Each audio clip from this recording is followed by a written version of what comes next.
Hi everyone, my name is Dave Unger. I'm a senior architect here with Blue Chip Tech. Tonight we're talking about Juniper Contrail. We've been working with the Contrail folks since pre-acquisition. I want to give you guys at least a little bit of background on the architecture because it helps if you understand how it was designed and what the parts are before we start trying to talk about what it does and how it really works. I also want to talk about the physical components because, Contrail is software, but you still have to put it on server somewhere. I want to give you guys an idea as to what that server layer would look like and what the switching and routing layer needs to look like in order to make it work. I also want to make sure I give Fleur over there a chance to talk about Blue Chip integration services. That's the whole reason we've got this building, is to be integrating servers and integrating racks of them. We wanted everyone to see the location. I want to let Fleur talk about what we're able to do in that regard. Contrail introduction. It was designed to take care of this sort of service provider problem, telco scale networking of how do you connect all these different pieces with a lot of complicated things going on that used to require lots of manual labor or an awful lot of programming. And then how do you take that and do the exact same thing in a data center without a lot of people, without a lot of custom programming work. So that was the problem that they were trying to solve from the very beginning. If someone was starting with the physical telco network, layer 3 VPN, there's customer edge router there and provider routers and lots of complicated stuff going on, including a lot of BGP. You can replace all of that with Contrail and make it remarkably simpler environment. MPLS is still happening, but it is running on some x86 servers instead of some incredibly expensive core routers. It can do any or all of these, and you can plug it in wherever you want. One thing it does really well is plug in for Openstack. Contrail is entirely API based, so when Openstack is talking to it, it's using an API. You can actually talk to Contrail's API with scripts or software you guys write yourselves in order to get a lot more functionality. It can be a control plane for physical or virtual networks, meaning you don't even have to use it with OpenStack. You can use it to manage the configurations of top rack switches in a data center. It can be a virtual network overlay. It can take care of a physical network in terms of either switches in a data center or telco scale networks. All of that then rolls up back through the control plane to handle monitoring and logging. Rolls up to a Cassandra database at the very top right corner there. Gives you analytics, gives you performance data. You can actually see what's going on in your network. So at the same time, it's doing a lot of command and control. It's also doing monitoring and reporting on what all is taking place. There are a lot of different components going on in Contrail, and if you're just reading the documentation and trying to follow along, you'll see within the Open Contrail controller, for instance, is talking about configuration nodes, control nodes, and collector nodes. And if you're just coming in new to a blind, you're going to hear the term control node and collector node and start thinking, oh, those are probably servers. No, they're just services that run inside of the one Open Contrail controller. The vRouters are one of the most important pieces. The vRouters are going to be running inside of a hypervisor, especially for an OpenStack environment or for a VMware environment. You still actually need a couple of hosts running as hypervisors with some vRouters, even if you're only going to use it for command and control of a physical network. So vRouters are hugely important. We'll be going into more detail on those and exactly how they work. I've mentioned before, it talks about configuration nodes, collector nodes, control nodes. You could actually separate those and run them on separate servers at a bare minimum to run Contrail in a highly available config. You can run it on a single box if you want and get no redundancy. But the preferred way to run it is on at least 3 separate physical hosts. When you do that, each one of those is going to be running an instance of configuration, collector, and control on each physical server. Under the covers is going to use Zookeeper to manage the availability. If you want to get to N+2 redundancy, you actually have to add 2 more Contrail controller servers. You're going to be running 5 in order to get to N+2. Here's something worth mentioning. We started working with the Contrail team back on version 0.8. If you look at just the releases they've done in the last year, version 1.1 came out last September. 2.0 came out in December, 2.1 came out in February, 2.2 came out in June, and the 2.2 release is slated for later this year. These guys have really been cranking out version after version in order to get new features built in and fix the bugs. Some really important stuff has come out, and we're going to be talking today about the version 2.1 release, which includes most of what's here. I think the most important thing missing from 2.1 is role-based access control. That's in 2.2, but not 2.1. That's one of the things that a lot of people have been waiting for. I'll go into a little bit of detail later as to why that hasn't been important for production rollout so far. The whole reason I've got this slide here is to show that they've been doing an awful lot of work, and they've actually been hitting their milestones for when they're going to get releases out. They aim for a cadence of every 4 months in order to get new features and get new functionality, because they know it's a new product. They need the features if they're going to get more people to adopt it, but they're really doing a good job of staying on their cadence.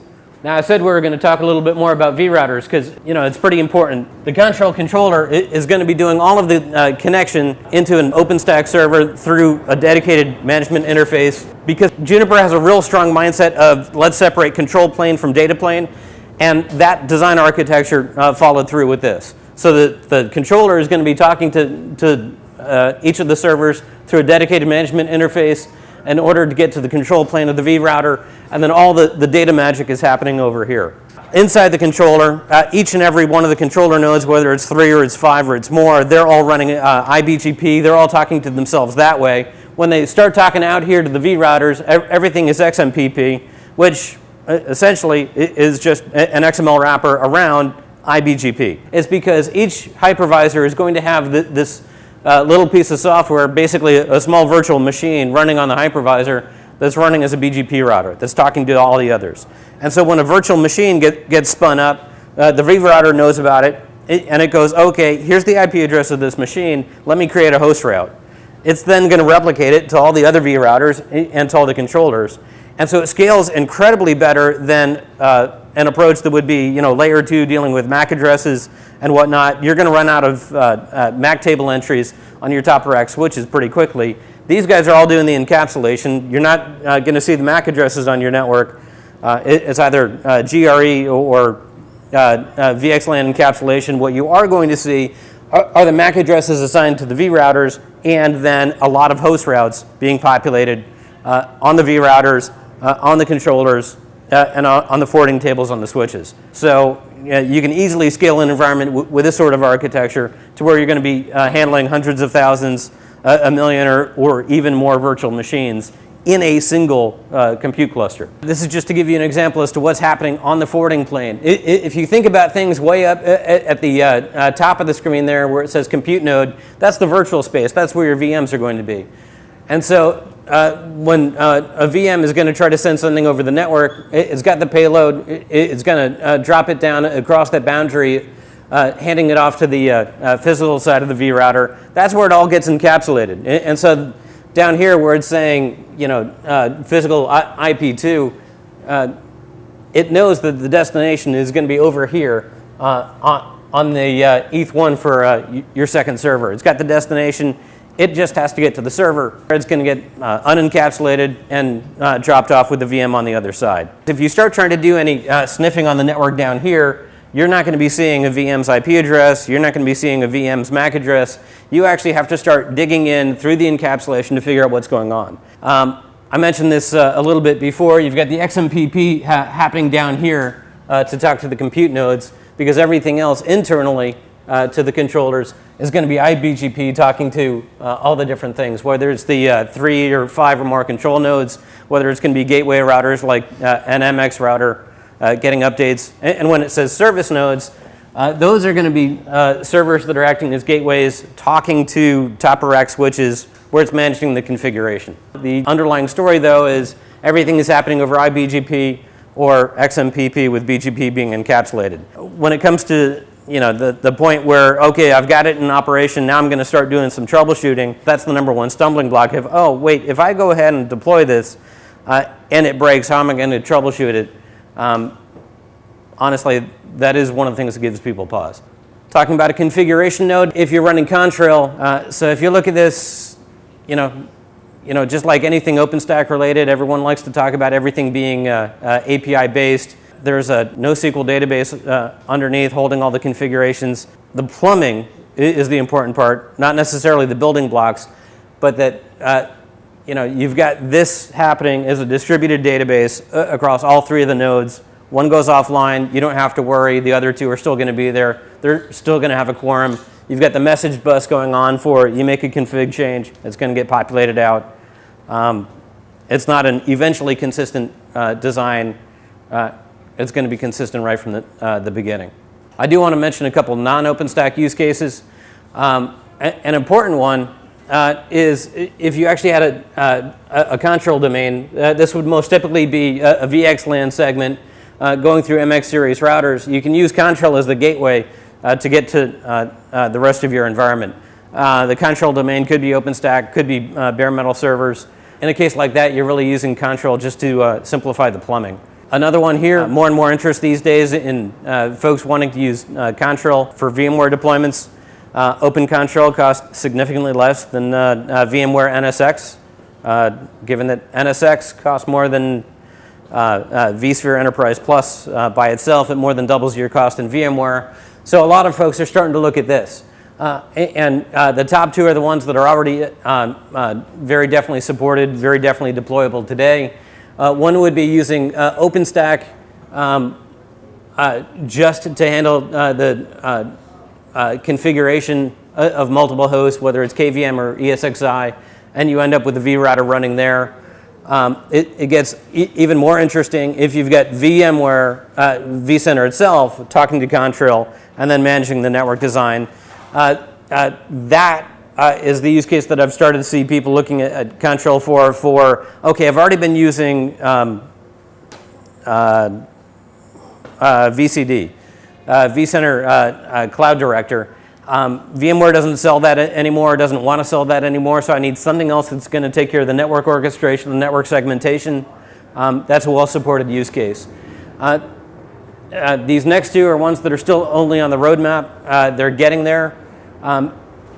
I describe this one to people with OpenStack talking to both VMware vCenter and KVM hosts as this is the cloud stack model. You use OpenStack just for an API orchestration layer, and then pick and choose which hypervisor host you want to use. KVM if you're trying to run it as cheaply as possible. ESXi if you really need vMotion and VMware high availability. Last one in the corner there, vCenter with L2, L3 gateway. That's really going to come into play if you're trying to stretch portions of your network across two different data centers. If you're looking for mobility between here and Sacramento, for instance, or within a shorter metro distance, that's the sort of thing that option 4 is going to be used for. Physical server integration with OVSDB, Open Virtual Switch Database. This is functionality supported with either Juniper switches or Arista today.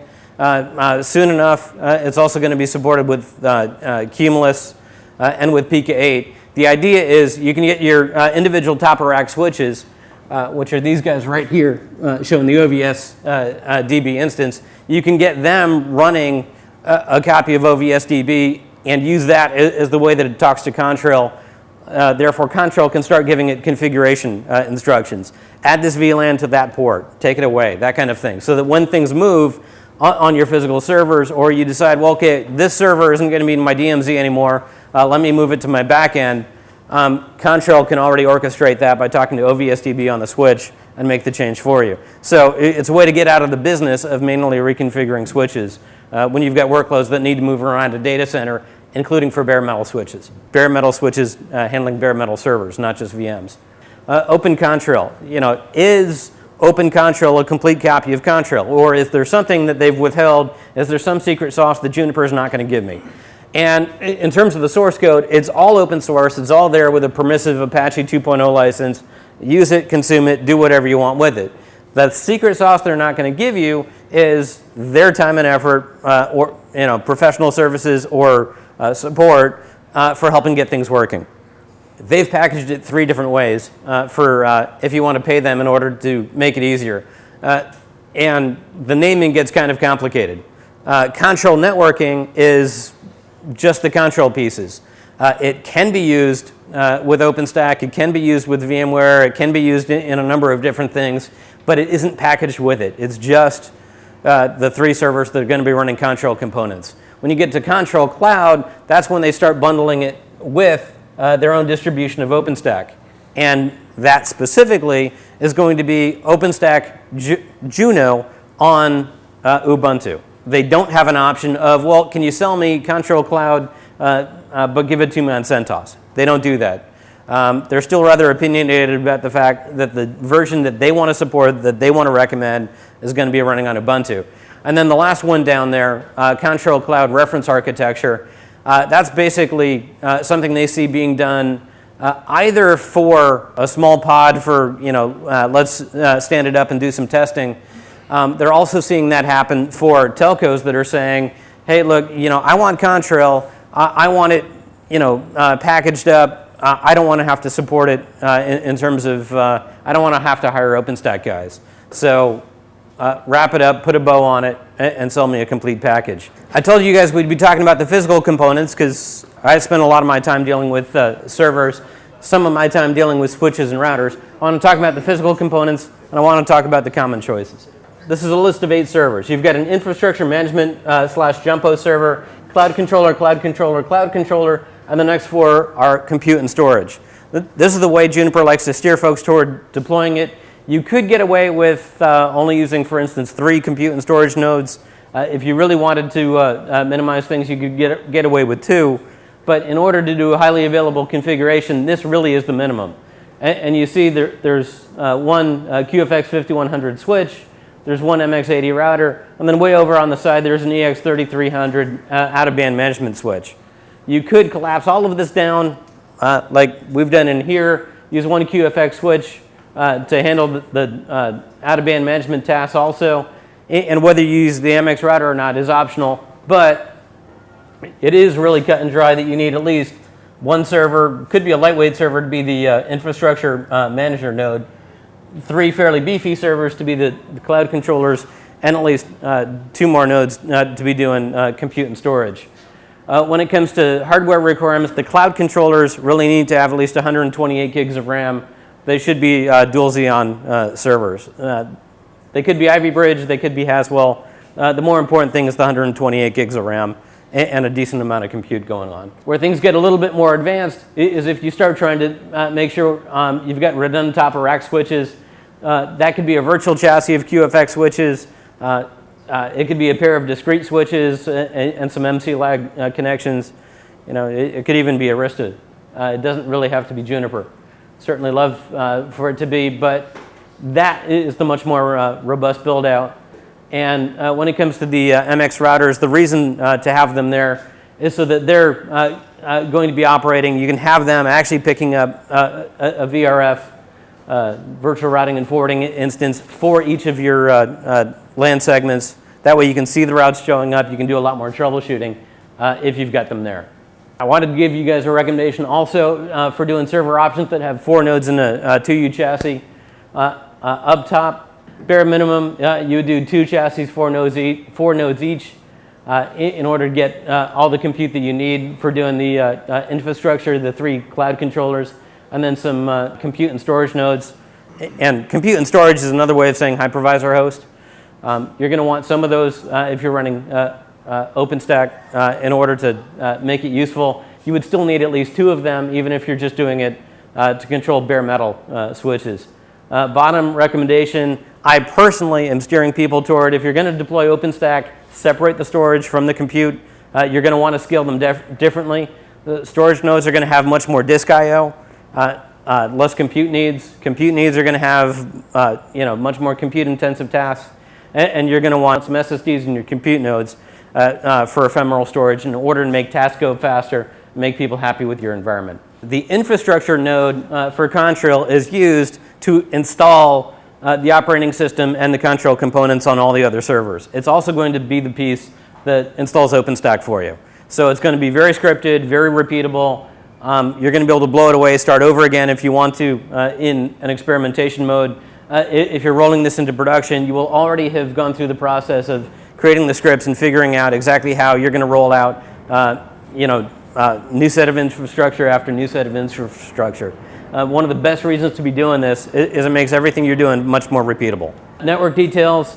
All of your servers are going to need a minimum of 3 connections. IPMI, the management network, and the data network. When we were talking about the V routers, I mentioned the management network does need to be physically separate because we're going to keep the control plane and data plane separate. On the data network, it's recommended there you're going to use at least 2 different network ports, bond them together, in a lag group or MLAG. That's going to get you better redundancy, better resiliency, better throughput. Not critical, not required. Required is 3, you're better off with 4. For the network fabric itself, your top of rack switches, you really want to be using a layer 3 leaf and spine approach, or a VXLAN topology, which again is just going to be a different flavor of layer 3 leaf and spine. That's going to be really important. And it goes back to, if you think about the way that Control is using host routes underneath, it knows how to get from server A to server B. It doesn't matter if they're on the same subnet. There's no reason to not use a layer 3 fabric if you're going to be using Control. I think I already mentioned the data network can be a single QFX switch, a virtual chassis, or pairs of discrete switches. You've got lots of different ways that you could be deploying it. The important thing is that you're going to want to use a layer 3 fabric and a leaf and spine approach if you're going to scale to multiple racks. And the MX router is optional. Any questions? Okay, then I'm going to switch gears, get the demo ready. If anyone wants to grab another drink or something, by all means, I need about 30 seconds.